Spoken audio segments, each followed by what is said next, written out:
we are going to be listening to some amazing photographers and thought leaders in the field of visual storytelling and photojournalism through the panel Notes from the Field. And I thought it was really important with the climate, what's happening in geopolitics, et cetera, to hear from, emerging photojournalists, emerging documentarians. And to ground the conversation, I'm gonna bring to the stage Terry Paris Jr., and then I'll welcome up Layla Stevens, and also Roy Baizan. And lastly, Demi Chen.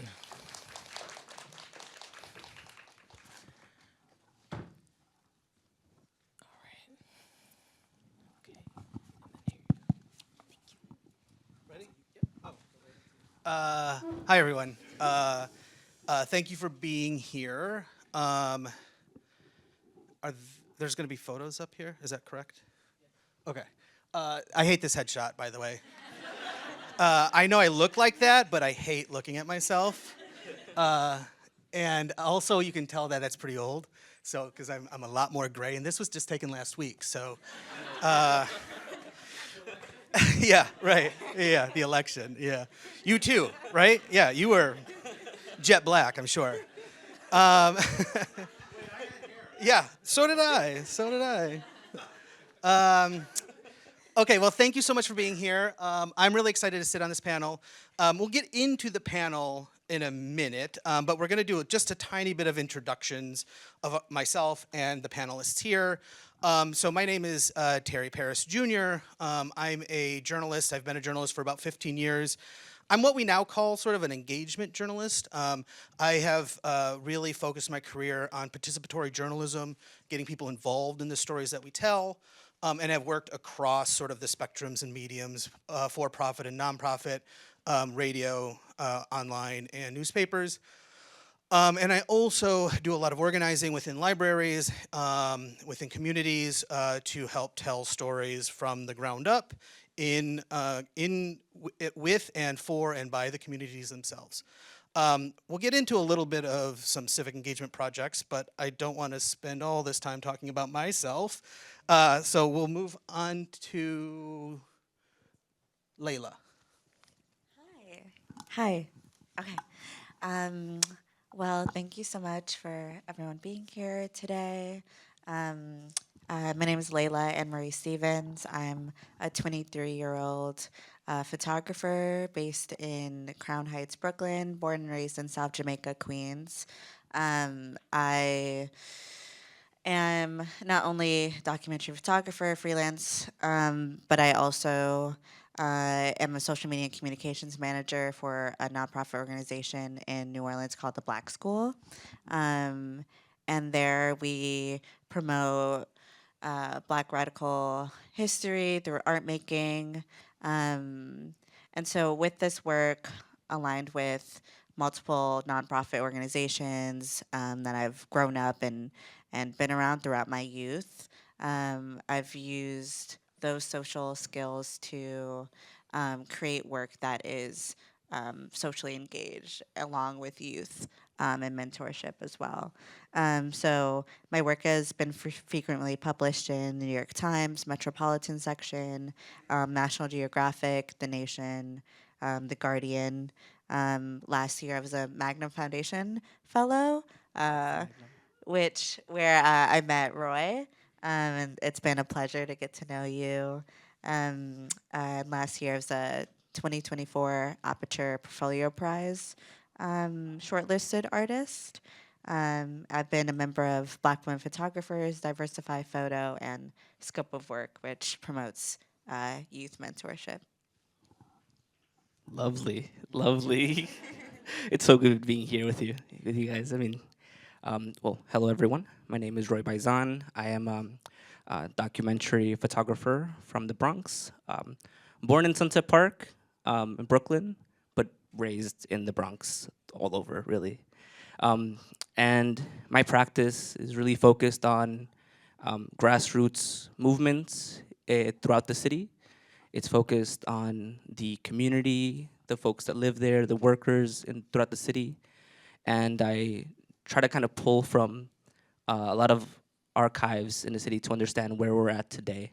I think that um, my time as a student, as a teenage student at ICP at the Point, an amazing program up in Hunts Point with the Point CDC, taught me a lot about the importance of engaging your community and using the camera as a tool to kind of work in your community, meet people, informs a lot of my practice. So as an educator, I try to bring those tools back to the classroom and have my students engage and work in their communities that way. But yeah, I mean, I'm super excited to be here and to spend some time with you guys.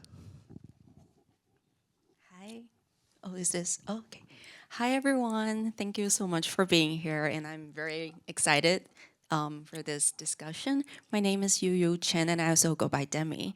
I'm originally from Taiwan, and I'm currently based in New York City.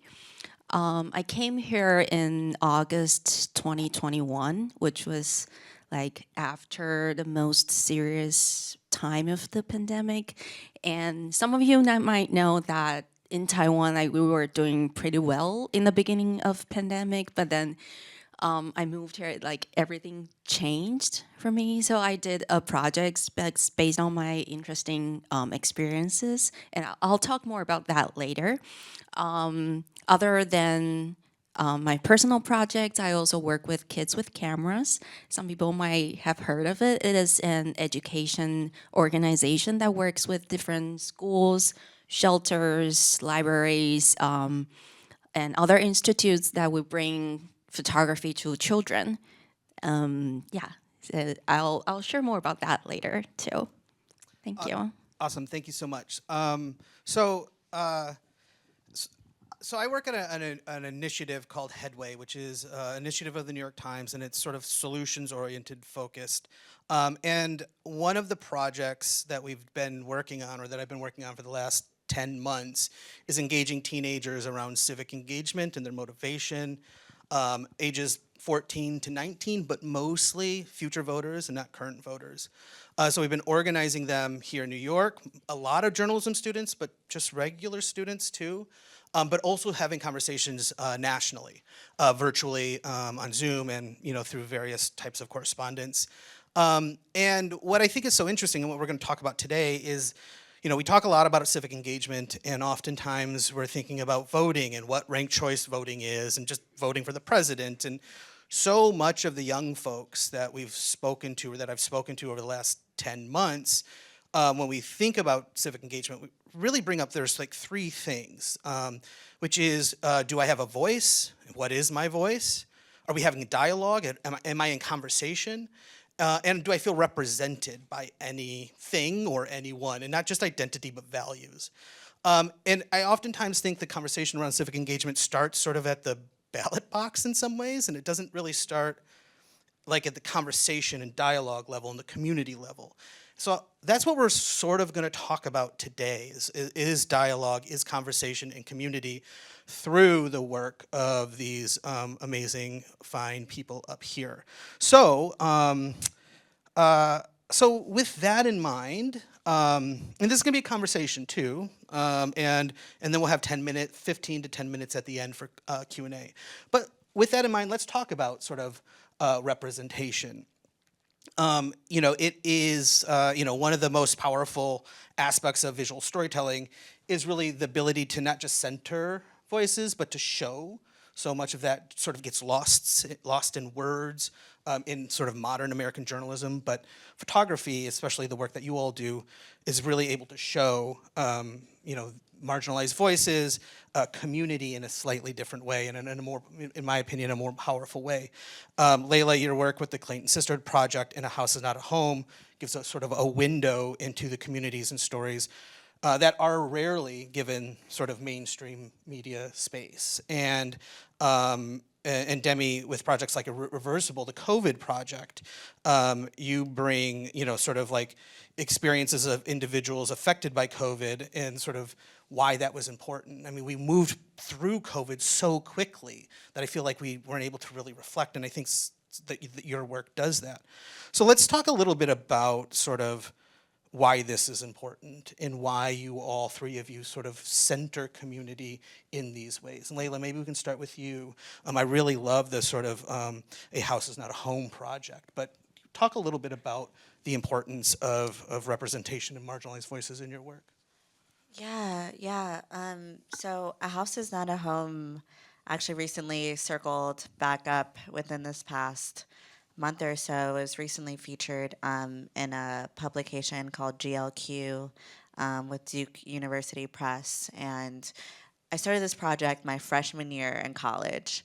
And the first idea I had was, okay, I have this community of beautiful queer youth of color who I believe have so much power, but I have not seen represented within the photographs that I was seeing, throughout journalism and like high school, and like figuring out what my integration and like what my importance was into that field and space, especially being so young.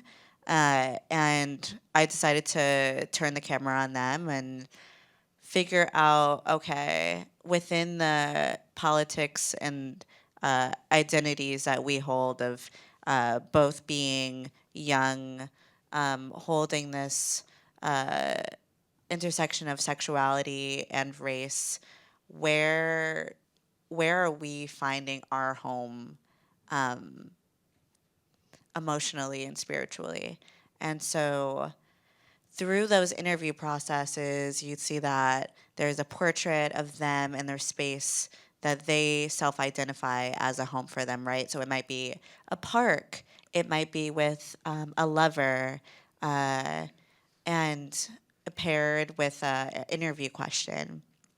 And they wrote a little excerpt onto the page. And through that, I've been able to, most recently in the past month, have discussions with folks on how beautiful it was to see such young queer people, especially in New York City, be spotlighted and like highlighted in such a way where they felt empowered and like their voice had importance, especially in terms of the current conditions where we are now, right? Where all of those identity sectors are now being like weaponized.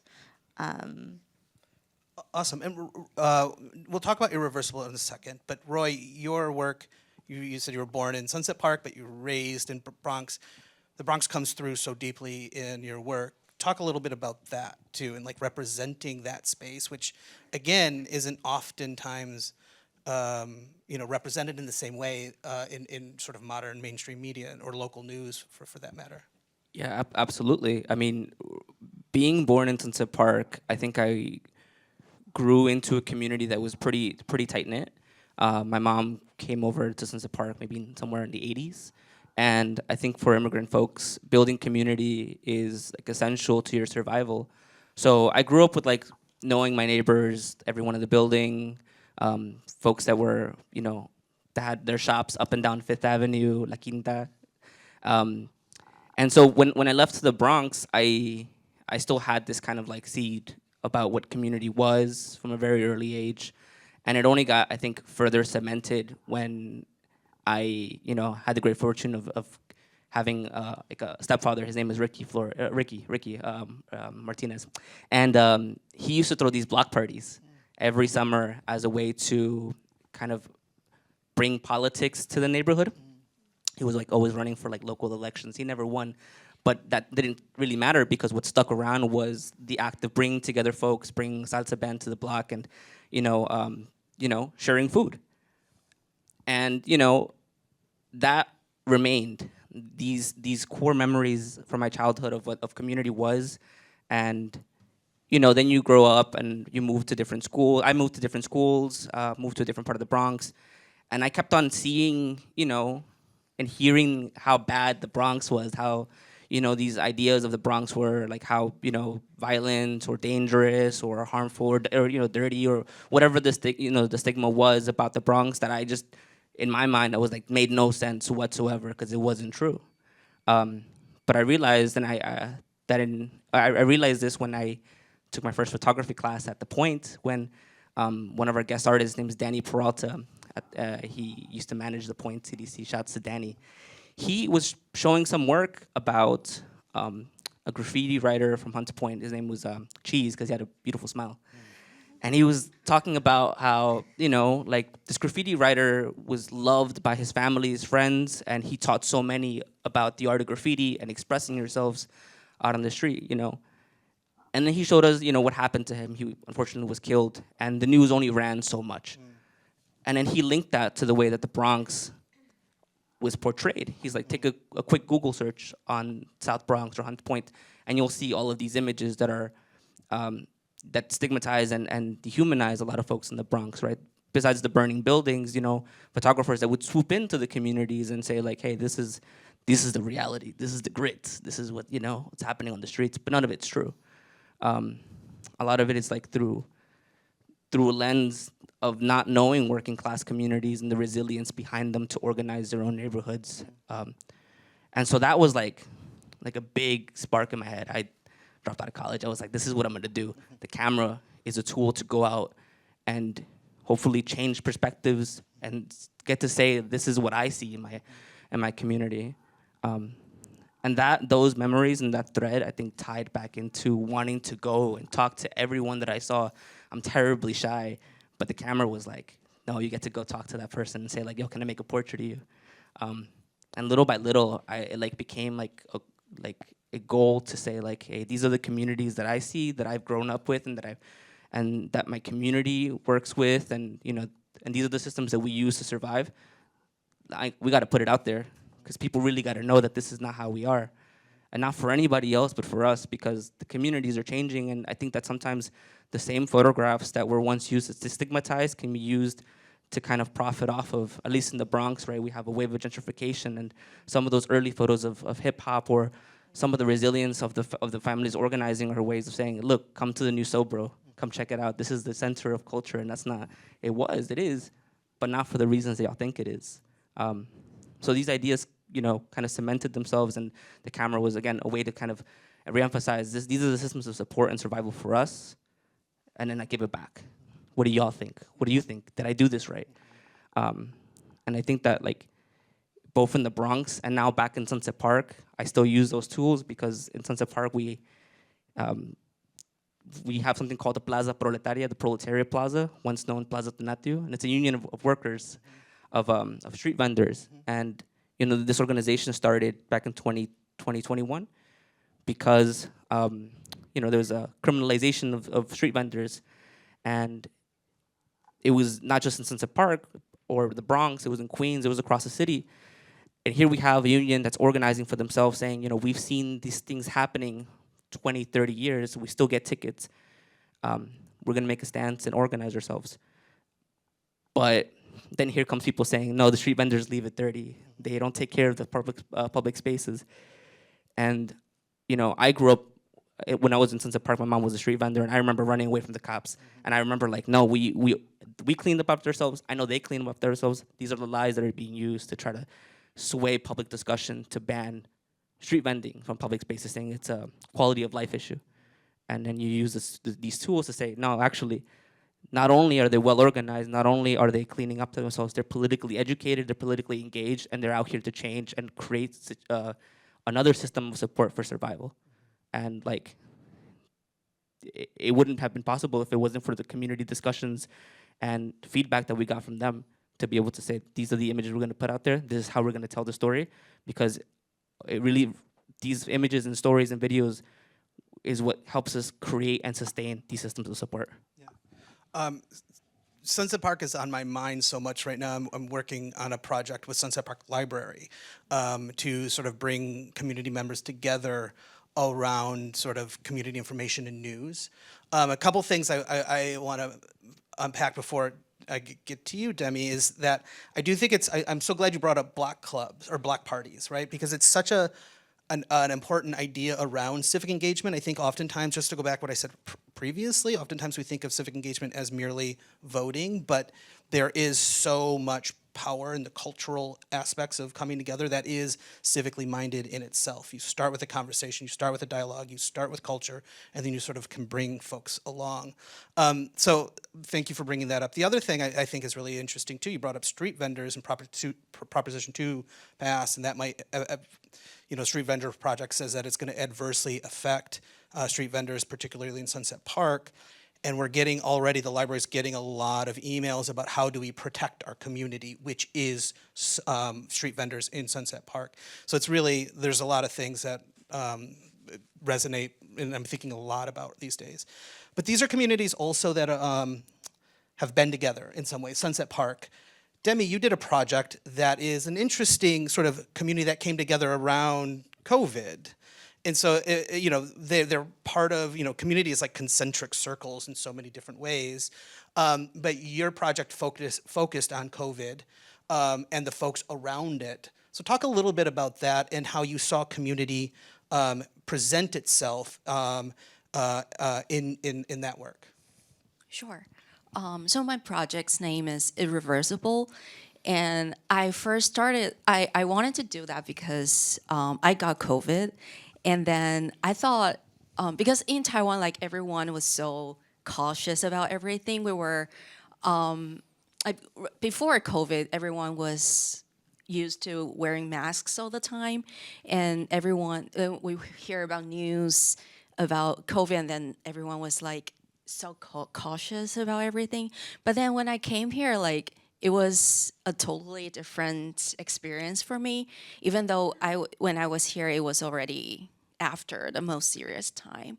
So I wanted to do something about COVID, and I interviewed some people who have gotten COVID.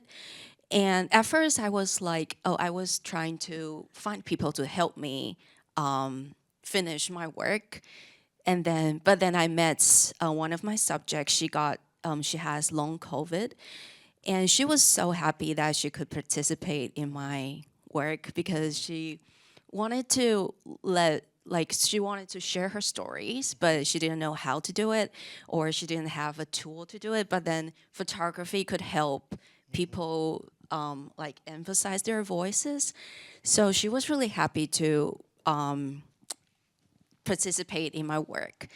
And so she shared her stories with me, and I was moved because I didn't know that, actually my artwork can actually help people. And she wanted the world to know that, COVID is real, and some people were suffering from it, and some people might actually still be suffering from it. So yeah, that's a really interesting experience for me. Yeah, all three of you brought up this concept of tools. It's a tool to help share a story, to help show a story. So let's stick on that a little bit. It's a tool to spark dialogue. As we're talking about civic engagement, I do think like that's a really good place to kind of unpack here today, is how does and how can and how has your work helped spark dialogue? So Layla, for example, you mentioned that The House is Not a Home has sort of started larger conversations within the sort of academic world. Can you talk a little bit about sort of how that work and any other work has sort of started to spark dialogue in and around community? Yeah. So what's interesting is that originally the project was in its baby years when I first pitched it to Magnum Foundation. And so they had felt at that time it wasn't fully developed because I hadn't met too many interviewees. And so then I went ahead and not only formulated a stronger visual dynamic of changing it to like a film and wanting it to feel more intimate and raw and some bedroom spaces. And what's interesting is that the piece not only was a part of this special issue which they've never published before, that that focuses particularly on race, which was, it felt good to be a part of that change and like and wanting that to be incorporated into the conversation, but again was also a awakening point for me to see how it's taken this long to want to make that feel incorporated and like important, a part of this like 50-year, project of theirs. And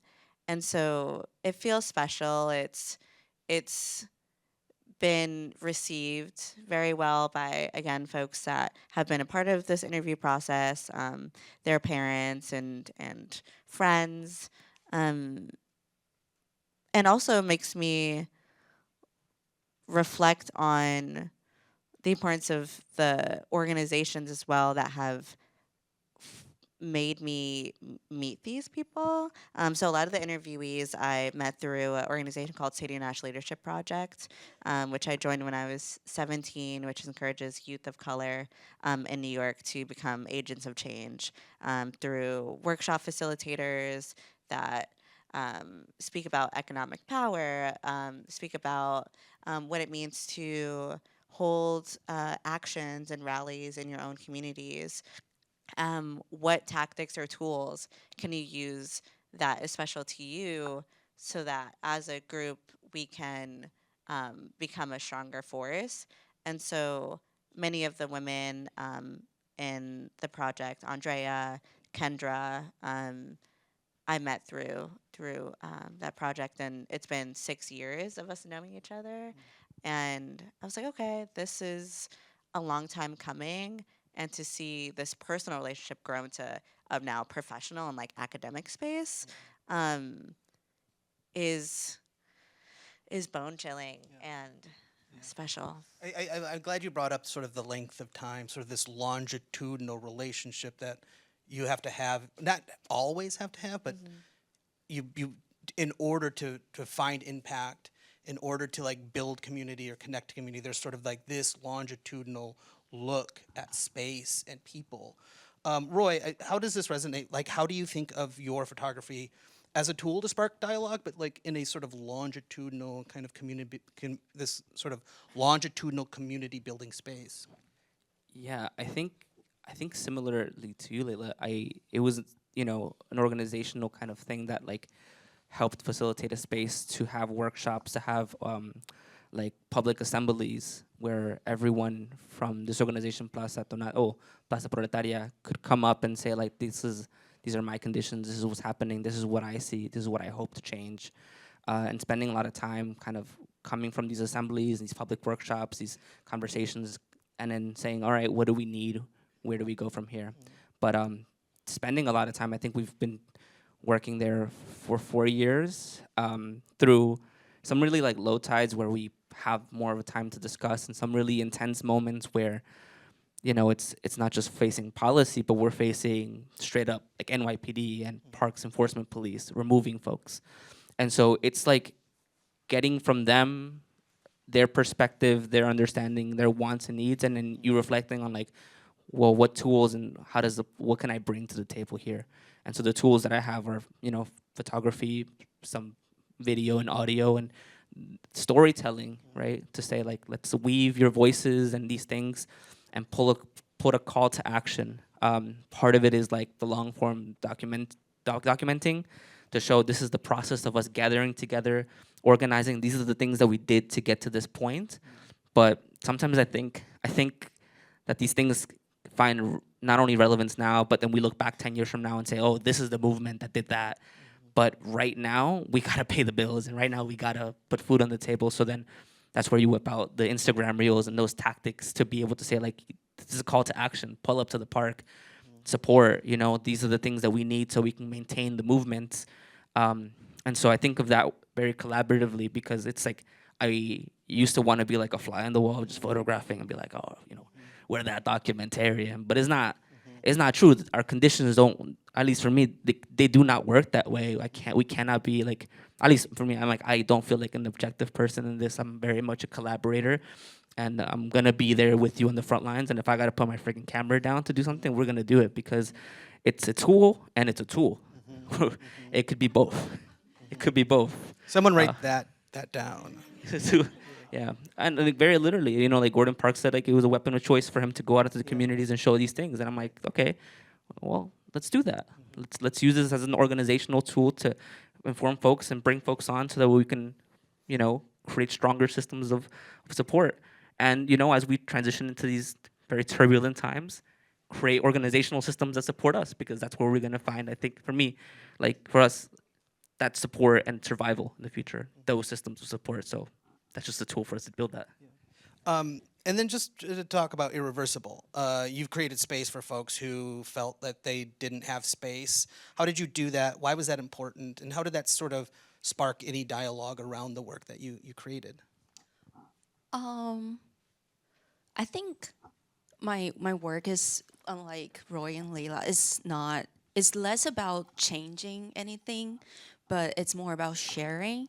So how did I started to, yeah, so at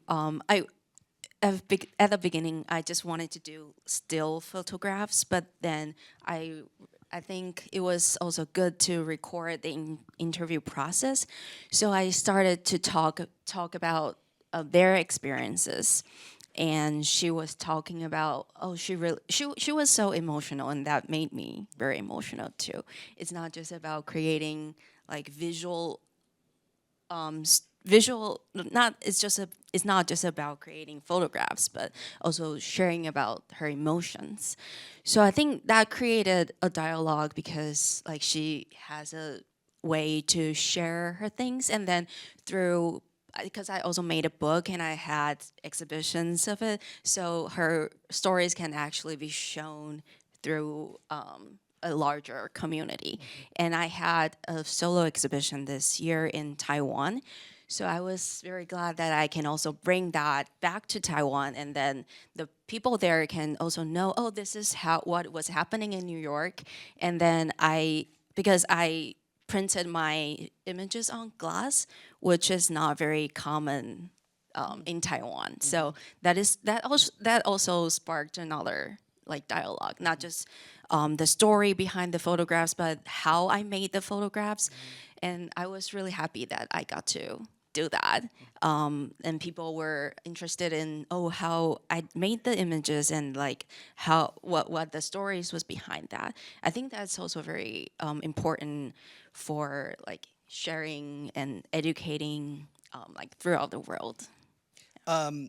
It's almost as if we rehearsed this, because that's a very nice segue into the next question.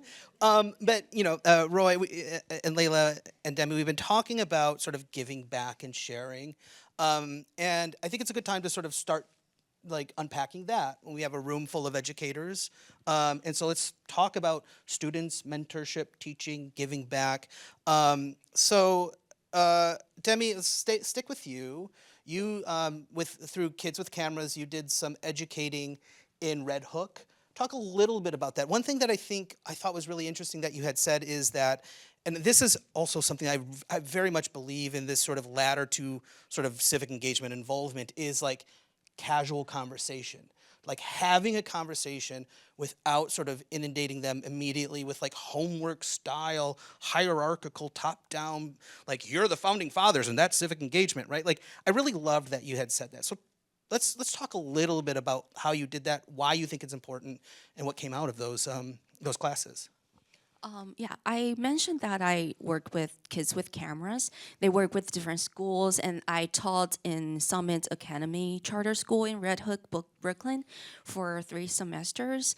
And my students were between 9 to 12 grades, and it was sometimes it's a little hard because it's an elective class, and not all the students were there because they wanted to be there.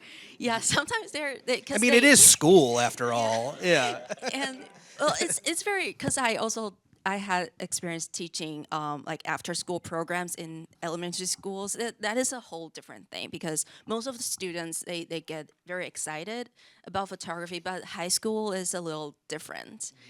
And, Yeah, and sometimes they are just put in the classes because they had to choose something. So it's not necessary that they like photography, but we still encourage them to try different things, and we wanted them to do projects that they care about.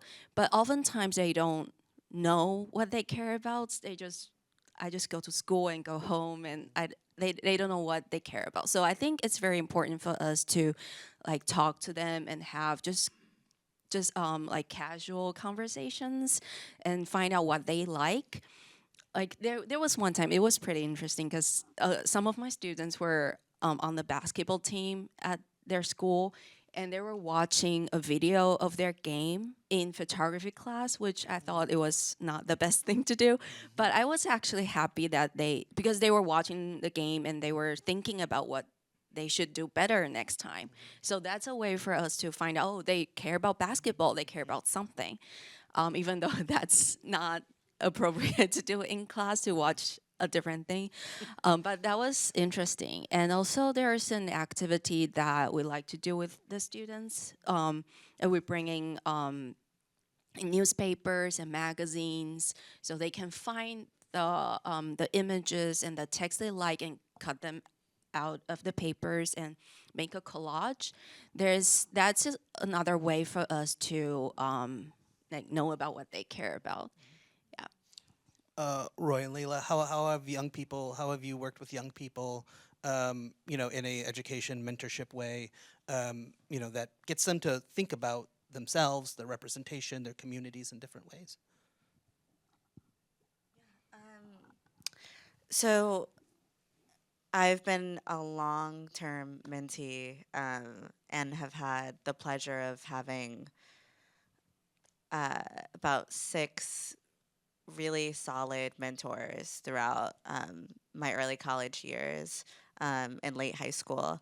And one of the integral aspects of their mentorship has been the commitment to not only push what I think I know, you don't know everything, and the aspect of telling me to like slow down and to really think and ponder before you act.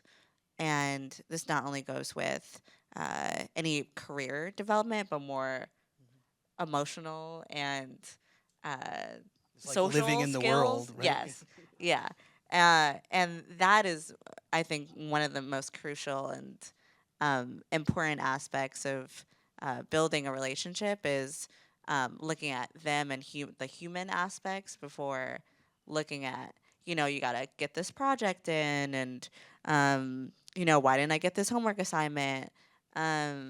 So through Josephine Herrick Project, I had the opportunity to teach 22-week course in Bed-Stuy Charter School in Brooklyn 2 years ago, and it was such an interesting dynamic, right? Because they were like 16, and I was 20.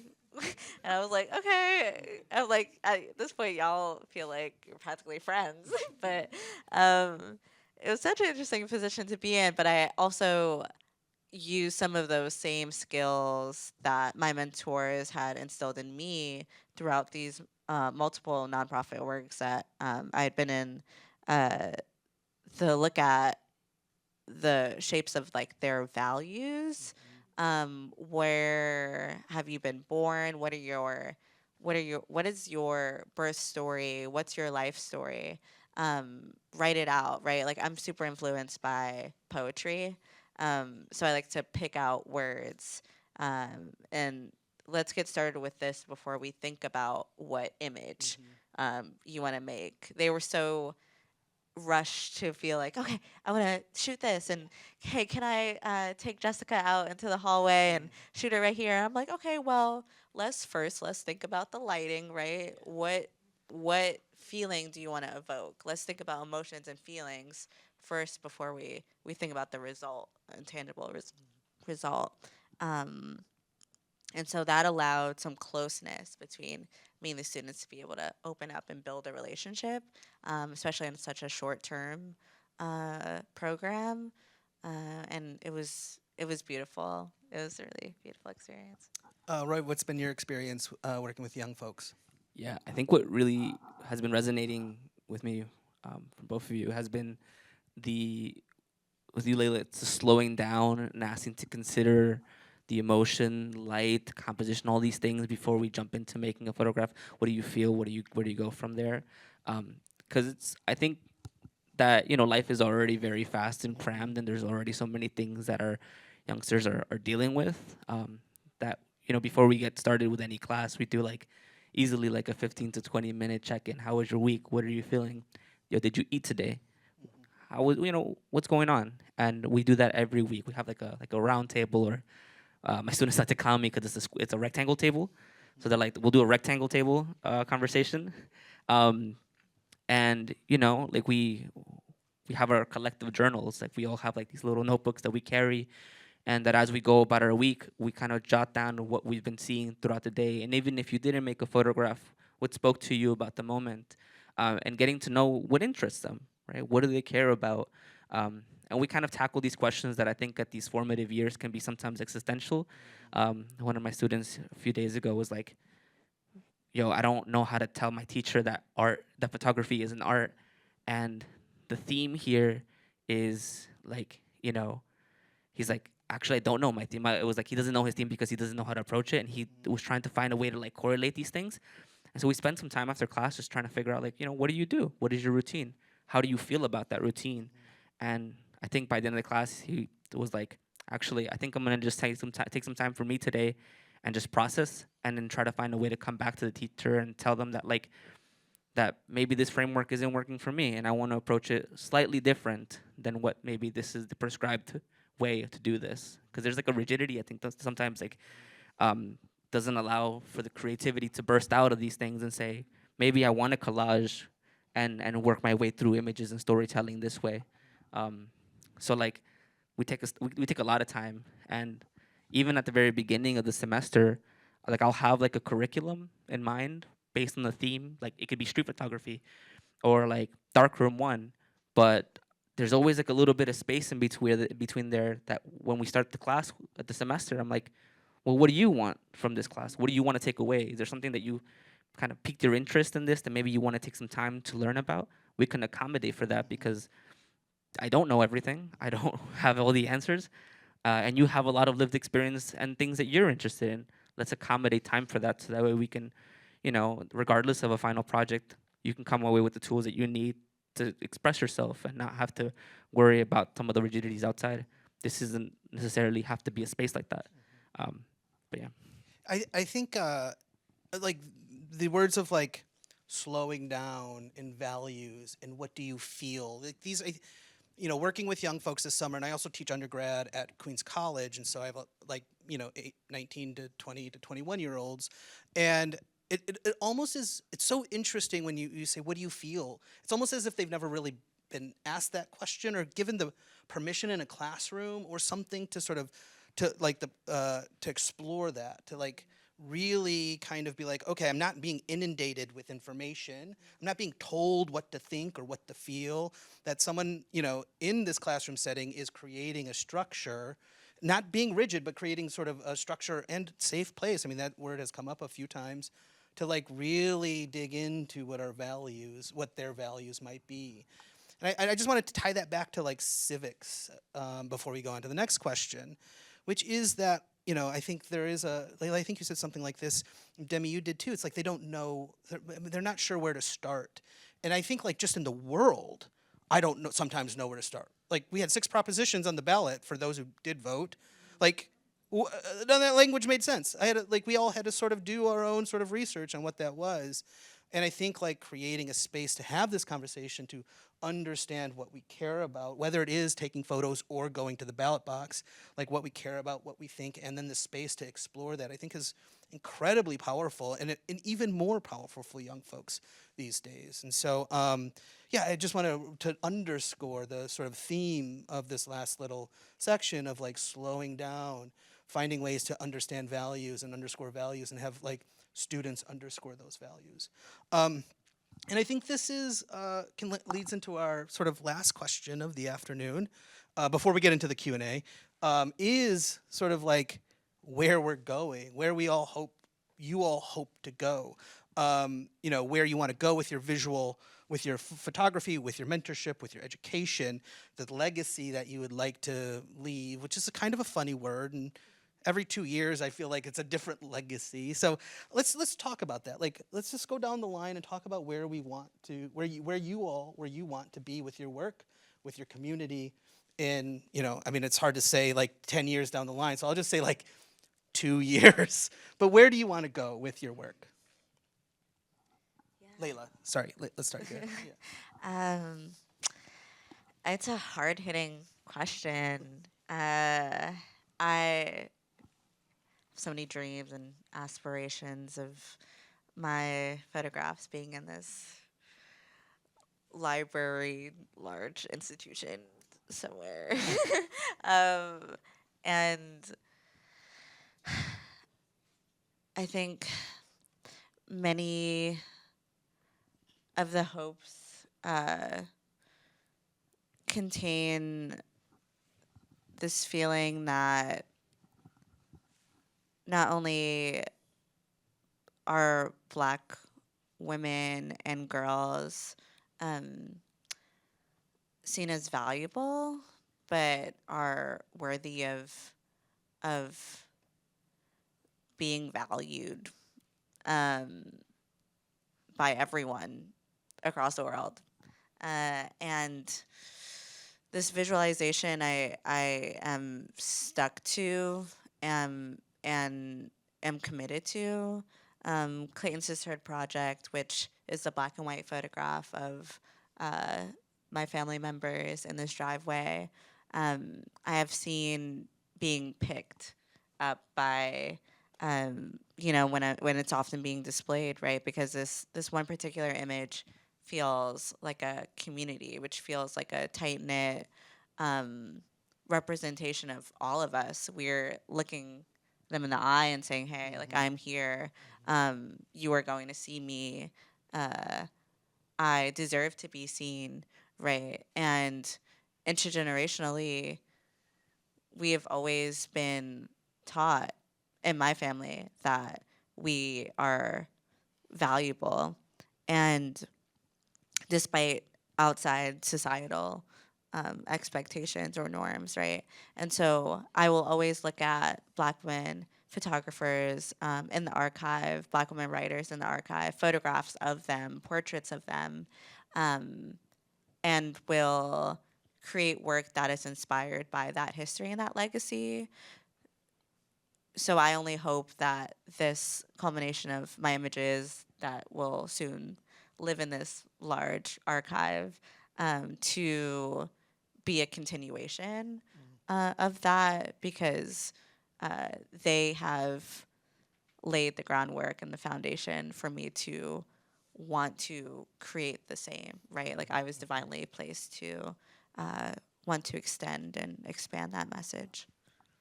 Amazing, thank you. Roy? Yeah, I think that like for me it's to continue to like use this tool to engage in the community. I think organizationally, I think that the last few years of grassroots organizing and engaging, you know, in the Bronx and Sunset Park, has like only deepened my commitment to go back and like be more disciplined about working in community and working, I think, in this grassroots way, and the camera as a way to uplift the struggles and the solutions, I think, of these movements. I think one of the things that like we were talking about mentorship earlier, that like I think further shaped my mindset growing up, was a class that I took with Bayate Ross Smith, phenomenal photographer practitioner. Like he hosted a class at ICP's Teen Academy called Picturing Solutions, and the theme was like, you know, photography is really good at showing the harm and these things. Can you go out and picture the solutions to the things that you see? And I think that I want to continue to provide that as a resource to these movements, to families, and like just last week we started a social media campaign to bring back gas to a building on 114 Ward Ave up in Soundview, and had no gas for 6 months, coming up on 7 months, and you know some of the nonprofits didn't want to get too involved. They were like, this is an independent thing, do your thing. And we came in and we're like, no, what do you need? What can we pull? What do we do? And we pulled a whole social media campaign, put up a reel, put some photos up, did interviews, and we're like, these are the tools that we have, let's do it. And now today, they're fixing apartments that haven't been fixed in like months, And I'm like, okay, these are the kinds of results that I'd like to see. Maybe there's a real kind of tangible impact that we can have now that I want to continue to build off of in my community, because yeah, we need solutions, and we need to do it sooner rather than later. So Yeah. keeping in that spirit. That's incredible. Demi? I would like to like keep doing what I have done. Like I would like to help more people who want their voices to be heard, but they don't have a way to do it. I would like to do that more, and also I like to document all kinds of things. Like I go to protests or like all kinds of events. I like to document things so people in the future can know and learn about what happened before. And yeah, and I also for educational and like personal, I would like to make do some experiments, I think, and like try different ways of printing or photographing and like do some personal work so I hope to make more people be interested in photography and like be inspired, if I can, like, yeah, because I also teach very very young kids, like 4 year olds. So if I can like have more people be interested in photography, I would be very happy. Printing on glass is a good place to start too. Like, how do you do that? Okay, so we have about 12 minutes of questions, and I'll run around, even though I'm not a pillar of health, with this microphone for anyone who has questions. Are you sure? Oh, I was hoping to get off the stage, but you? Okay. yeah, yeah. I'll do like a Phil Donahue style for anyone who remembers Phil Donahue. Barnabas? So, I met both Roy and Layla a couple years ago, and you know, I had a chance to be I'm in an exhibition with Layla right now. I never knew that Layla was only 23 years old.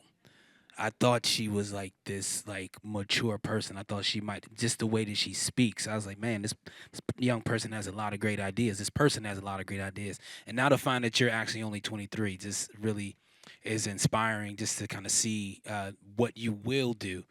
And this question is really about well, I mean, because the question I was asking at the time, it's like, who gave this young person all this permission to speak with this authority? So my question is really anchored in authority. Both of you, all three of you guys are really, really doing work that challenges. We come from museum spaces. We're always trying to figure out where is our work going to live. And there is this question about authority. Who has the authority to tell the story? So you guys, really driving towards like document a narrative that you all see as truth or powerful. How are you guys how are you guys navigating the authority? And how are you guys, we talk about the work that you guys are doing with young people. How are you guys engaging young people about pushing past those voices of authority?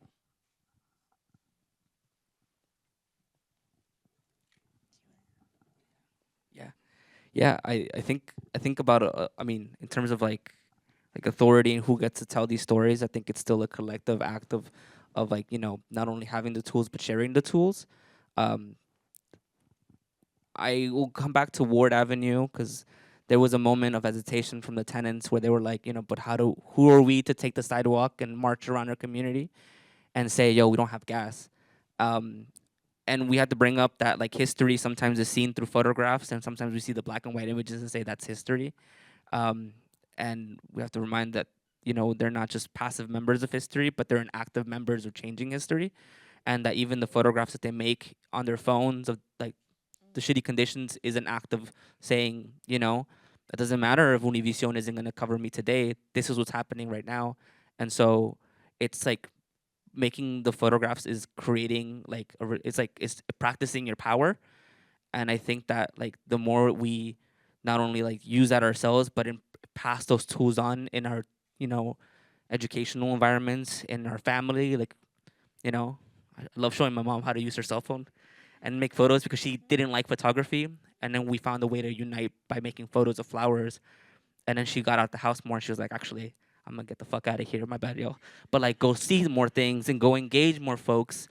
And I think about how we can apply that like in organizing, right? Like learn how to use the camera on your phone, and now you're gonna make more photos of flowers, but also make photos of the things that you want to change. And that's an act of resistance, and I think that's an act of practicing power that we can collectively do. I'm not sure if I have the best answer for this, but I think to like just talk to them more, talk to students more, and like just find out what they care about. And I think, yeah, I'm not. Yeah, I think it's just to like talk more and like experiment more. And people sometimes they do care about things, but they don't know. Oh, and they sometimes they want to change things. They care about things, but they just don't really know how to do it. I think we can support them and say, oh, maybe you can try this, you can try that, and at the end they will find some ways to do they'll find the best way for them to do it, I think. Yeah, I really like this. Oh, sorry, go ahead, Roy. What are you, Oh, sorry, I was just gonna say like I really like what you had mentioned about how you were working on a story about long COVID and you were working with someone to help tell their story.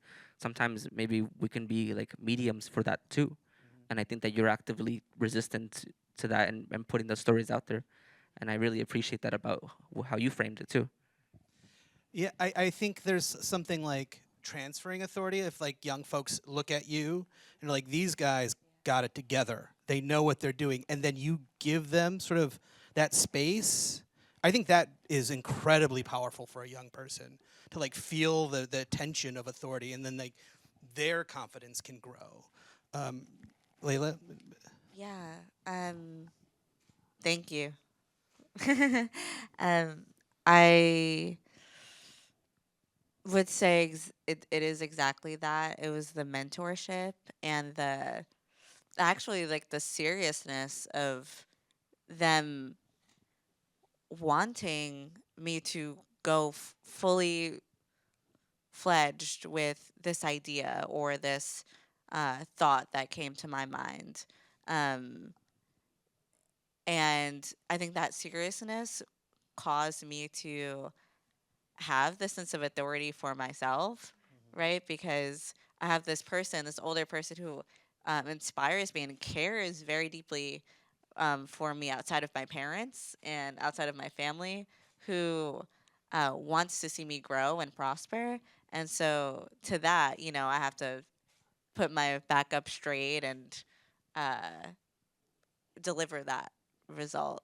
Um, and in the end, it's a beautiful, magnificent moment where you can say, I'm on the other side of that mountain, but I needed to be pushed up the mountain. we have 5 minutes, so maybe one quick question and three quick answers. Does anyone have a question? Yeah, that's a half of a hand raised or a full hand raised. This is a question. We're educators here. You guys are both educators, but you talked about your experience being mentees as well as mentors. And one of the things I've experienced, photography is one of those strange media where you can do something spectacular without intending to, or get a result that you maybe didn't expect it or you don't have a connection with, but other people will be really excited about it. And I've had this experience with my students, myself, but also students that have come to me with questions where their work is being praised, but it's not the work that is meaningful to them. It may be an image that they're not connected to, but the adults that are trying to encourage them with the best will in the world are kind of taking an editorial role and saying, no, this is the important photograph. Is that something that you've encountered, or how do you recommend that educators sort of like navigate our own enthusiasm for seeing successful, exciting work with recognizing that we have a sort of like a great deal of power in influencing young people on what they think is valuable within their work and trying to negotiate that. Does that make sense? Yeah, okay. I feel like you'd be a good person to answer this. Okay. Um, I mean, I'm thinking now, like just on Sunday um, we're in a teen academy or in either one of our photo classes at the point or teen academy or towards the very end we have a final presentation where they show their selection of images, their personal vision project, if you will. And right now we're on week 8, and you know we have every week a selects and a wide folder where they have like a general edit of all their photos that they make every week. They put one in a wide, maybe not their favorite images, and then one of their selects where they have like these are the ones that they like the best. And now we're going through all of their folders and putting them in and saying, all right, this is what you made so far. um, and throughout the weeks we give them some sort of guidance, but trying to honor their vision as much as possible. And this week we kind of turned the tables and we said, students, you will lead the conversation today. You know, you've been seeing how your classmates have been developing and pushing and asking. You know, they'll present their work to you, you'll give feedback to them, and let's look through both things, the things that maybe they didn't see and the things that they definitely saw, and let's find a middle ground. um, and that way it's a collective collaboration, and they could say like, all right, this is maybe something that I didn't see in myself that you guys see, but this was something that I'm really serious and I want to portray. And there's a middle ground to that. Because I think sometimes as an educator, sometimes I'm like, oh, maybe you only do macros, maybe go do portraits. And I think you'd be really good at that. But that tends to like maybe sometimes kind of push them in a way that they're not quite ready for. And that's okay. We can take our time to get there. You'll get there.